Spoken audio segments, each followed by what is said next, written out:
What's the most excellent approach to saving money for a house? To keep the money, a basic savings account will serve.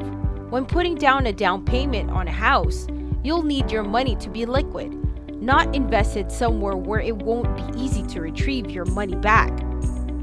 If you can locate a money market account or anything with a higher interest rate than zero, take advantage of that opportunity. Credit unions may be more accommodating and provide better prices than banks occasionally. Hey, before we proceed, be sure to subscribe, like, and share this video. Now, let's continue. If you haven't already or recently, do a little budgeting and estimate your standard costs: rent, food, transportation, and so on, as a percentage of your regular income. If you need to, keep track of your actual costs for a month or two and consider joining up for a service that will assist you in tracking your income and expenses. Although Mint and Personal Capital are well known, there are many other options. Your geographical location should also influence your decision.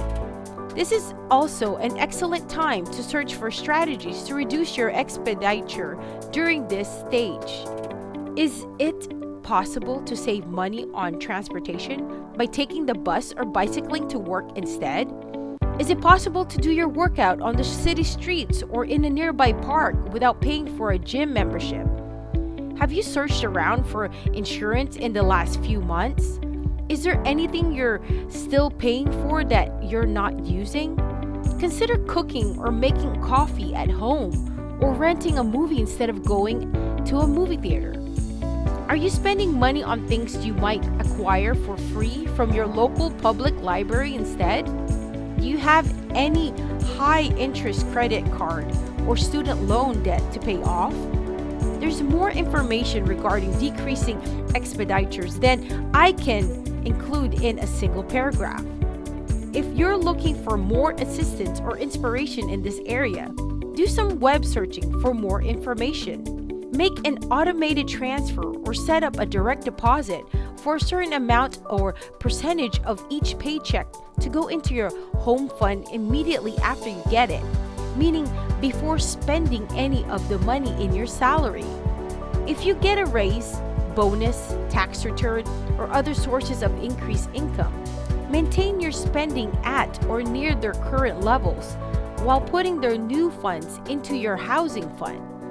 Hint: if you ask for a raise, you're more likely to get one, mainly if it has been a long time since you have done so, or if your abilities or contributions have improved in some manner. As you begin to save, you should also educate yourself about purchasing a home in your region. Visit your local library for your need if you need any assistance with general information. It is free. Having something to do while saving up for a down payment isn't the point. The point is to be prepared to take action once you have your intended down price, and perhaps a little extra for fees and expenses, and to have confidence in your ability to determine when you've saved up enough for a substantial down payment. Getting a sense of how much houses cost in your neighborhood should also be on your list.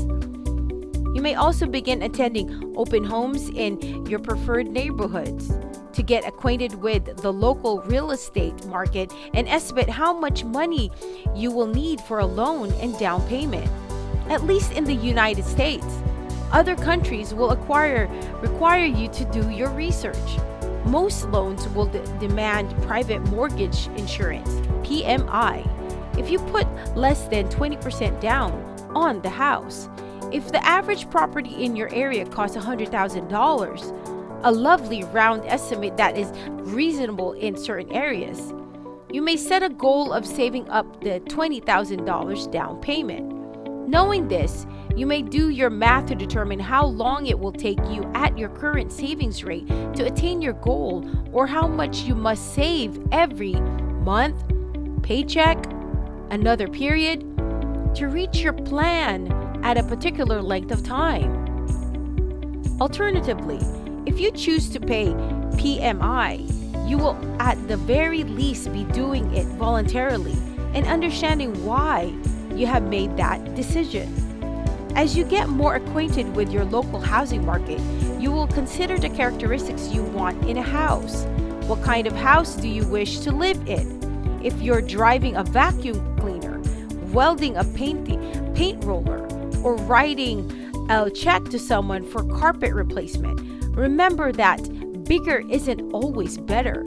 What is the number of baths and bedrooms? Specifically, do you desire or don't want particular things like a pantry, an air conditioner, a garage, or a swimming pool? If so, what are they? What elements are flexible and which are not? When you're finished compiling your list, please share it in your real estate agent so that they may show you the most relevant listings when they become available. Select the neighborhoods in which you would want to reside and those you would prefer to avoid. There are more options than ever for researching this subject, including looking at crime statistics, economic data, municipal services, and other relevant factors. Alternatively, you could choose to tour the neighborhoods themselves and speak with the individuals. Hint: go to a few garage sales on a Saturday morning. Alternatively, come on a warm night and stroll around the neighborhood, taking the sights and sounds. Also, start thinking about how much repair work you want to do and how much time you have available. Repairs can require money and effort, but one option to move into an ideal home on a more modest budget is to purchase a not so great house in an excellent area and fix it up. This is a strategy that has worked for me. You may replace an unsightly light fixture or add new paint and carpeting to your home. If you're very motivated, you can even include a second narrative. When buying a home, bear in mind that you will not be able to transfer it to a more desirable area or school district after you have purchased it. You have the option of shopping for a real estate agent if you want so. If you don't already know someone and you happen to meet an agent at an open house that you like, grab their business card. When you're ready to communicate with them again, most people will be pleased to hear from you again after a few years. Take into consideration the fact that you'll be depending on this individual for counsel and direction throughout the complicated procedure that you've hopefully already learned something about. When you are ready to start bidding, you will most likely want to be pre-approved for a loan to be aware of your financial situation. While you are saving, do all you can to enhance your credit score so that you may qualify for higher interest rates. Finally, a qualifier is necessary. This answer pertains to purchasing a house in the United States housing market. It is possible to buy somewhere, to buy land and construct a structure on it, and so forth. People in certain underdeveloped nations save for a home by purchasing a few bricks whenever they can afford it. This is one method of saving.